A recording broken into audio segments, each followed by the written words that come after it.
아직도 오버씨를 구독하지 않으셨나요? 구독과 좋아요는 무료니까 많이 눌러주세요. 과거 1979년 미국이 한국에게 탄도미사일 개발 중단을 권고하는 서한을 보내 암묵적으로 맺어진 한미미사일 지침이 42년 만에 완전히 종료되면서 한국은 대륙간 탄도미사일 ICBM을 개발할 수 있게 되었고, 사거리 1000에서 5000급의 중거리 탄도미사일 IRBM이나 잠수함 발사 탄도미사일 SLBM 개발에 날개를 달게 되었습니다.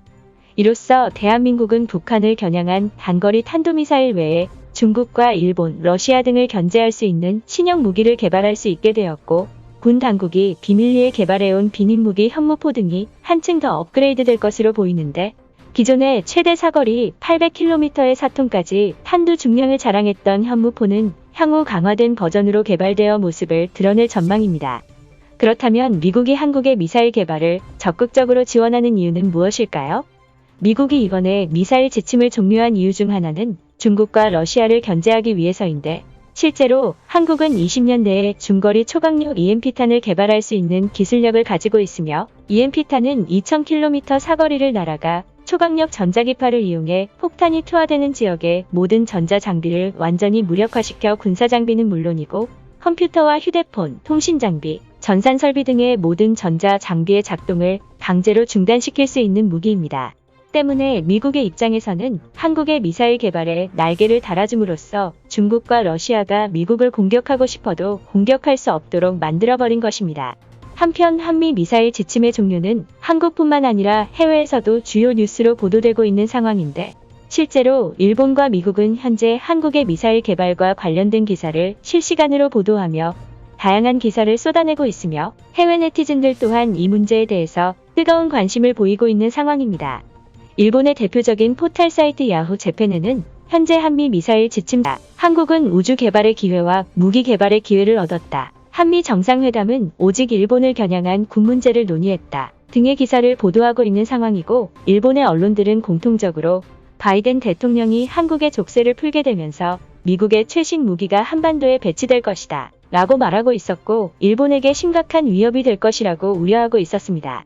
반면 중국의 언론들의 기사를 내보내고 있는 상황인데, 중국의 언론들은 일본과 마찬가지로 한미 미사일 지침 종료를 상당히 부정적으로 바라보고 있었고, 한국과 주변 국가 간의 외교 관계는 더욱 악화될 것이고, 한국은 외교 및 군사 전략에서 미국과 더 가까워졌다고 말하고 있었습니다. 그렇다면 한미 미사일 지침 종료를 두고 일본과 중국의 네티즌들은 어떤 반응을 보이고 있을지 관련 기사에 달린 댓글들을 바탕으로 차례대로 살펴보도록 하겠습니다. 미국은 한국에게 중국을 견제하라고 미사일 개발을 허용했지만, 한국은 중국보다 일본을 싫어하는 국가이기 때문에 분명 일본을 표적으로 삼겠죠. 최악의 한미 정상회담입니다. 기존의 한국의 미사일의 범위가 오사카와 교토 근처까지였다면 이제 일본 본토가 사정권에 들어가게 되었습니다. 남한과 북한의 차이가 무엇인지 모르겠습니다. 정말 한국인들은 제멋대로라서 상대하기가 싫어. 한국은 왜 미국과의 합의만 중요하게 생각하는 건데, 아마도 미국이 한국에게 무기를 팔고 그것을 빌미로 일본에게도 무기를 팔려고 하는 속셈이 아닐까. 미국은 항상 무기 판매의 혈안이니까 한국인들이 우주 개발을 위해서 그런 기술을 사용할까요? 당연히 일본을 겨냥한 무기를 개발하겠죠. 우리도 마음만 먹으면 고성능 미사일을 만들어서 서울을 박살낼 수 있습니다. 절대로 당하고만 있지 않을 거예요. 우리도 한국을 공격할 수 있는 미사일을 서둘러 만들어야 합니다. 지금의 상황은 일본의 안보에 정말 위협적입니다. 한국은 현무 미사일의 성능을 높여서 일본을 협박할 게 뻔해요. 분명 전염병 백신을 보내지 않으면 도쿄를 불바다로 만들겠다고 말하겠죠. 이젠 한국뿐만 아니라 미국도 싫다. 둘 다 일본에 오지 않았으면 좋겠어.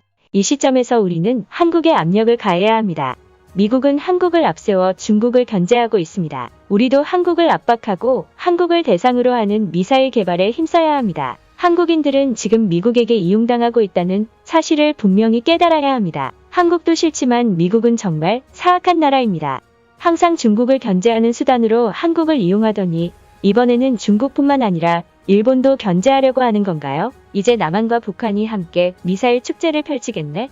정말 혼란스러운 세상이 왔구나. 중국 주변에는 정말 불편한 이웃이 많다. 일본은 바다에 독약을 버리고 한국은 중국에게 미사일을 자랑하고 있어. 내 생각에 한국이 가장 견제해야 될 나라는 중국과 일본이 아니라 미국인데 정작 한국인들은 미국이 위험하다는 사실을 전혀 인지하지 못하고 있는 것 같아. 한국인들은 미사일 배치가 주변국들을 견제하기 위한 수단이 아니라고 말했어. 역시 위험한 국가다. 전쟁이 나면 가장 먼저 공격해야 될 국가가 한국이야. 한국이 미사일을 개발할수록 북한은 초조해질 것이고 분명 도발을 이어갈 것 같은데. 한국은 왜 항상 적대적인 사고를 가지고 있는 거지? 우리도 중국을 지킬 수 있는 무기를 개발해야 된다. 한국과 미국이 중국을 침략하려고 계획 중이야. 등의 다양한 반응이 이어지고 있습니다.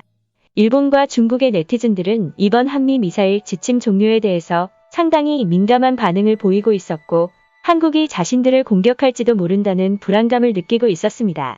한편 2021년 한국의 국방력은 세계 6위인데 미사일 지침이 42년 만에 종료됨으로써 미사일 주권을 회복하게 되었고 아울러 백신 글로벌 파트너십을 구축하여 한국군 55만 명이 백신을 지원받게 되었으며 미국과의 경제 기술 협력 강화로 첨단 기술을 개발하게 되어 향후 국방력 강화는 물론이고 동북아 지역에서 주도적인 역할을 할 수 있게 되었습니다. 결론적으로 한국의 국방력과 안보력은 세계 6위를 넘어 더 높아지게 될 것으로 예상되는데 아무쪼록 이번 미사일 지침 해제가 최첨단 우주발사체 개발과 세계 평화 유지를 위한 방향으로 이어지길 기원합니다. 한국의 안보와 관련된 해외 반응은 추가적인 이슈가 있을 시 구독자 여러분께 전달드리도록 하겠습니다. 대한민국 파이팅! 유튜브에 없는 당신의 궁금증, 오버씨가 해결해드리겠습니다. 구독과 좋아요는 평생 무료입니다.